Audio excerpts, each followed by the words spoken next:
ओ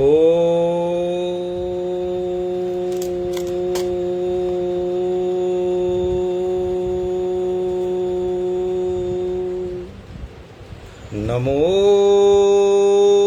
ब्रह्मण्य वासुदेवाय गोविंदाय हिताय च। ओम कृष्णाय नमः, रामचंद्राय नमः, रामभद्राय नमो नमः। मित्रों, सुप्रभात। रविवार प्रातः काल फेसबुक लाइव पर आपका स्वागत है, अभिनंदन है, वंदन है। मित्रों, जैसे आप जानते हैं कि हम हर रविवार के दिन प्रातः काल फेसबुक लाइव पर कुछ बातें अध्यात्म की करते हैं, कुछ ज्ञान की करते हैं, कुछ विज्ञान की करते हैं। हाँ, ये बात भी अक्षरशः सही है कि इनमें से अधिक से बातों से आप रूबरू होते हैं, आप जानते हैं, प्रयोग करते हैं, सोचते हैं, समझते हैं। फिर भी कभी कभी किसी चीज को देखने के लिए, दिखाने के लिए थोड़ा सा झकझोरना पड़ता है, थोड़ा सा हिलाना डुलाना पड़ता है। तो उसी कड़ी में आज की बात हम करेंगे। अब बात मेरे परम मित्र, मेरे अनुज, मेरे सखा गुरुदेव रमेश सेमवाल जी लाइव हैं। मेरे प्रिय, मेरे पुत्र समान अभिषेक भी साथ लाइव हैं। सभी का स्वागत है, अभिनंदन है, वंदन है। चलिए, आज हम बात, जब मेरे मित्र और अनुज सखा रमेश भाई सेमवाल जी स्वयं वॉच कर रहे हैं, लाइव देख रहे हैं, तो उन्हीं की वाणी को मैं थोड़ा सा नकल करके आगे बढ़ाने की कोशिश करता हूं, क्योंकि वो तो महान कथावाचक हैं, एक श्रेष्ठतम सफलतम ज्योतिषी हैं, और इन सबसे भी बढ़कर एक बहुत ही सुहृदय, विराट हृदय ज्योतिष सम्राट तो हैं ही, इंसान भी है। तो चलो, ऐसे मित्रों की आज शुरुआत दर्शन के बाद हम भी अध्यात्म की तरह ही बात करते हैं। देखिए, चलिए अब हम अध्यात्म की बात करते हैं। आध्यात्मिक पथ, अध्यात्म की तरफ चलना कैसा है, कैसे चलना है। इसमें मित्रों अध्यात्म कई तरह से है। मेरे दिमाग में एक बात आ रही है, दो तरह के व्रत हैं, एक दिखावे का व्रत है, एक मौन रह के व्रत। मतलब तो वही है, पर दिखावे में कुछ आडंबर आ जाता है मित्रों। लेकिन मौन व्रत जब हम करते हैं और वो भी अध्यात्म की तरफ हो, अध्यात्म की तरह हो, तो वह, मेरा तो यह मानना है, मेरे पर तो अनुभूति है कि मौन व्रत रहने से, भगवत चिंतन करने से, कार्य करते रहने से हमारा जो कनेक्ट है, जो देव के साथ, देव ऋषियों के साथ, देवज्ञों के साथ जो कनेक्ट है, उसका लेवल अधिक होता है। यह मेरा मानना है। इसलिए आध्यात्मिक पथ और मौन व्रत, मौन तथ्य, मौन पंथ, अगर हम बात करें इसी पर ही। क्योंकि चुप रहने से क्या होता है मित्रों, चुप रहकर मन से किसी की कामना करना, पूजन करना, अर्चना करना, किसी का ध्यान रखना, उससे जो हमारी मानसिक चंचलता है, क्योंकि हम कंसंट्रेशन कर रहे, एकाग्रता से हम भगवान की, परमात्मा की, अध्यात्म की चिंता कर रहे हैं, बात कर रहे हैं, सोच कर रहे हैं, तो मन, अगर हम मौन व्रत रखते हैं, मौन से चुपचाप से कार्य करते हैं, तो हमारे चित्त की चंचलता, मन की चंचलता को हम रोक पाते हैं। अपने माइंड को कहीं इधर उधर भटकाव, अटकाव, लटकाव से इस हम कंट्रोल करने में सक्षम हो जाते हैं। एक बात मौन व्रत की, अध्यात्म की तरफ हमारा एकाग्रता बढ़ती है। दूसरी बात, जो हमारी वाणी है, जिससे हम बोल रहे हैं, इस वाणी को अगर हम थोड़ा सा विश्राम दे दें, विराम दे दें, वाणी को विराम देकर प्रभु की चिंतन करना, बहुत उत्तम कोटि का मौन व्रत है। और उस उत्तम प्रभु का चिंतन बिना कुछ बोले करना, मौन व्रत के रूप में करना, फिर क्या उससे होगा, उससे सच्चा मौन व्रत होता है। अध्यात्म की तरफ हम और अधिक तेजी से बढ़ते हैं।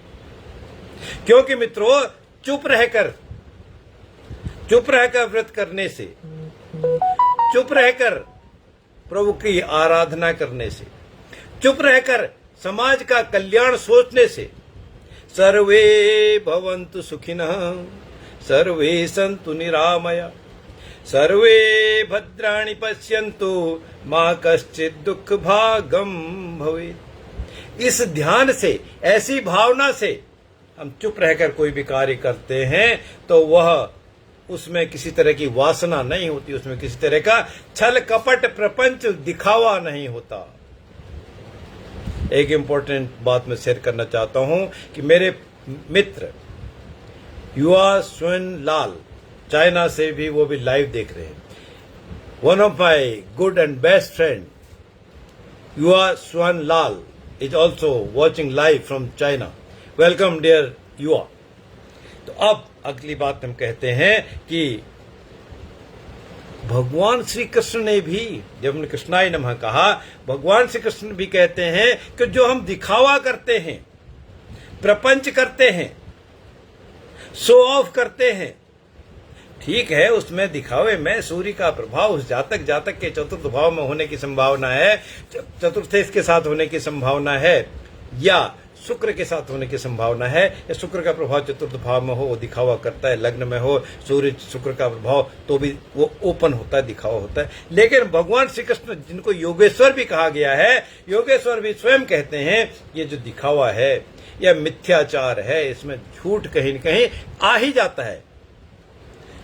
पूरा भी आ सकता है, कमी भी आ सकता है, लेकिन ना आए ऐसा कदापि नहीं होता, होता ही है। और जो हमारी मन की वृत्ति है, स्थिति है, इच्छा है, कामना है, उससे मौन रखने से वो जो वृत्ति है, जो प्रवृत्ति है, जो वासना है, वो उसमें शून्यता आ जाती है, अर्थात उसमें कंट्रोल हो जाता है, रोक लग जाती है। इसलिए कहा गया है यथार्थ मौन ये अध्यात्म की चरम सीमा को पहुंचाने वाला है। और मौन रखना ही, अर्थात मौन रखना पूरा पट्टी बांध के मौन रखना ही नहीं, जितना जरूर है, जितना जरूरी है उतना बोला जाए, वो मौन व्रत है।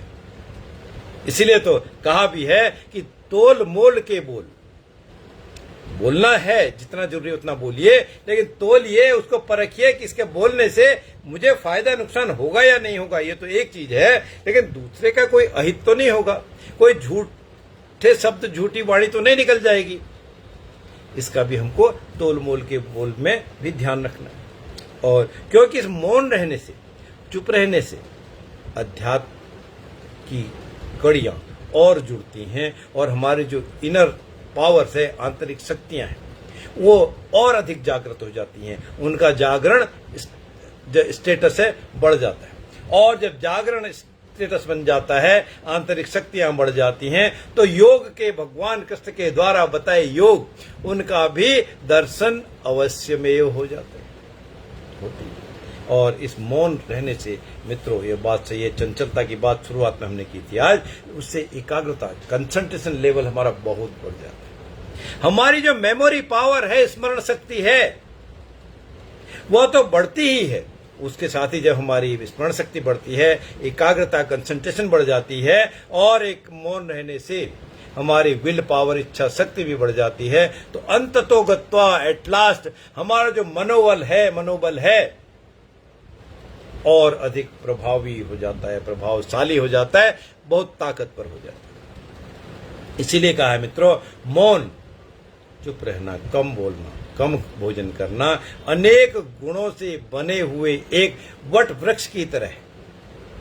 वट वृक्ष की तरह वट वृक्ष क्या करता है? हजारों हजार वर्षों तक वो वट वृक्ष रहता है। सर्दी, गर्मी, बरसात सहकर भी पंथी को, पथिक को छाया देता है। और इस पीपल के वृक्ष में, इस वट के वृक्ष में, केले के वृक्ष में भगवान स्वयं निवास करते हैं, विष्णु भगवान स्वयं निवास करते हैं। और जब उसकी छाया जो लेता है पीपल या वट की, क्योंकि ये दोनों ऑक्सीजन ही केवल देने वाले हैं, तो उस पर भगवत कृपा भी बढ़ जाती है।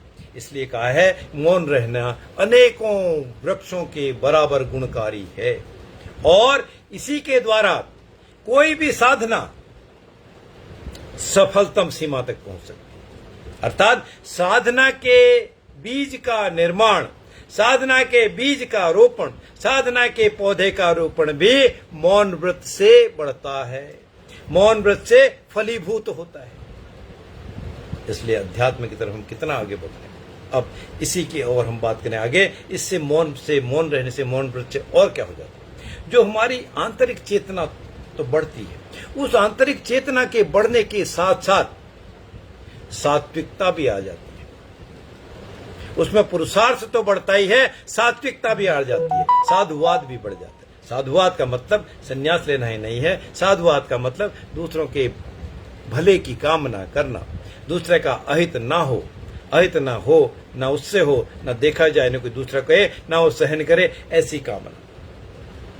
इसीलिए तो गोस्वामी तुलसीदास जी ने रामचरितमानस में कहा है कि जो अन्याय करे वह साधक नहीं, वह भगवान का सही रूप नहीं।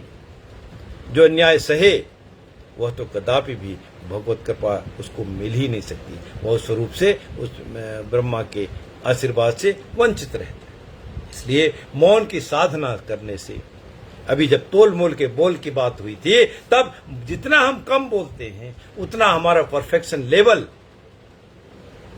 बोलने में, वाक सिद्धि में, वाणी में और आता है। क्योंकि दिन भर बक बक बक बक करते रहने से, दिन भर बोलते रहने से कई बार विषाणुता आ जाती है, कटुता आ जाती है। हम कुछ भी बोल रहे होते, तो अल्टीमेटली कोई उसको बहुत ज्यादा बोलने वाले को, टू मच टॉकेटिव भी जो है पसंद नहीं करता। वो कहते भैया बस करो, बजाय दूसरा कहें बस कर, या हम खुद ही थक जाएं कि आज बहुत हो गया। इससे अच्छा कुछ हम कंट्रोल तो करें। कंट्रोल शुरुआत टोटली पूरा मौन आप पट्टा लगा के मौन करके मौन व्रत ही रखें, ऐसा ही जरूरी नहीं है। थोड़ा कंट्रोल करके शुरू करें, आध्यात्मिक तरफ आप बढ़ते जाएं, बढ़ते जाएं। तो इस मौन व्रत की साधना से वाक सिद्धि तो होती ही, साथ ही चिंता चिता समान है। तनाव, टेंशन, डिप्रेशन, अशांति, ये सारी चीजें दूर होती हैं। इनको हम ओवर पावर कर लेते हैं, इन पे को कंट्रोल कर लेते हैं, और ये कंट्रोल होने के बाद हमारा जो मानसिक स्तर है वह बढ़ता है। मानसिक पटल पर शुचिता बढ़ती है और मानसिक पटल पर पवित्रता भी प्राप्त होती है। इसीलिए मित्रों कहा है कि जल से शरीर की, विचार से मन की, दान से धन की, सत्य से वाणी की शुद्धि होती है। और मौन रहने से, मौन व्रत करने से संपूर्ण शरीर की शुद्धता हो जाती है। तो यह मौन व्रत की इंपॉर्टेंस इस तरह की इतनी है। अगर हम बात करें मेरे प्रिय मित्र भाई रमेश सिमवाल, तो इस पे एक हफ्ते के लिए भी पूरी कथा वाचन कर सकते हैं आध्यात्मिक पथ और मौन व्रत के लिए। फिर भी थोड़ा सा हम अटेम्प्ट करते हैं, और अब इसी की बात थोड़ा सा कंक्लूड करते हुए आखिर की तरफ हम आज की इस मौन व्रत की बात करें। आध्यात्मिक विरासत के स्वरूप उसके जैसे हमारे जीवन को आनंददायक बनाने में, हमारे को आंतरिक बाहरी हर तरह से सात्विकता प्रदान करने में, सात्विकता ग्रहण करने में, सात्विकता पाने में, सात्विकता देने में, उपासना को करने में, उपासना को सुनने में, उपासना का मनन करने में, मौन रखना, धीरे से रखना, दिल में रखना एक बहुत ही इंपॉर्टेंट पॉइंट है, बहुत ही महत्वपूर्ण कड़ी है। इसलिए आइए हम अध्यात्म को तो मनाएं, साथ ही यथासंभव मौन को भी धारण करने की कोशिश करें। और आज मेरे अत्यंत वरिष्ठ, बहुत विद्वान डॉक्टर सतीश उपाध्याय, मेरे अग्रज राजेश मानन साहब, मेरे प्रिय मेरे मित्र रेखा सोनी जी भी लाइव हैं। सभी का स्वागत है, अभिनंदन है, वंदन है। आज की बात मित्रों इतनी। आने वाले रविवार के दिन फिर किसी एक और टॉपिक पर बात करेंगे। तब तक के लिए आप सबका धन्यवाद, साधुवाद। हाँ, जो मित्र पूरा ना सुन पाए हो, थोड़ा छूट गया हो, वो YouTube चैनल पर भी उपलब्ध रहेगा या फेसबुक पर भी रहेगा। आप बड़े प्यार से, बड़े आशीर्वाद मुझे देख के मेरी बातों को सुनते हैं। आपका धन्यवाद। जय श्री राम, जय जय श्री राम, जय जय श्री राम।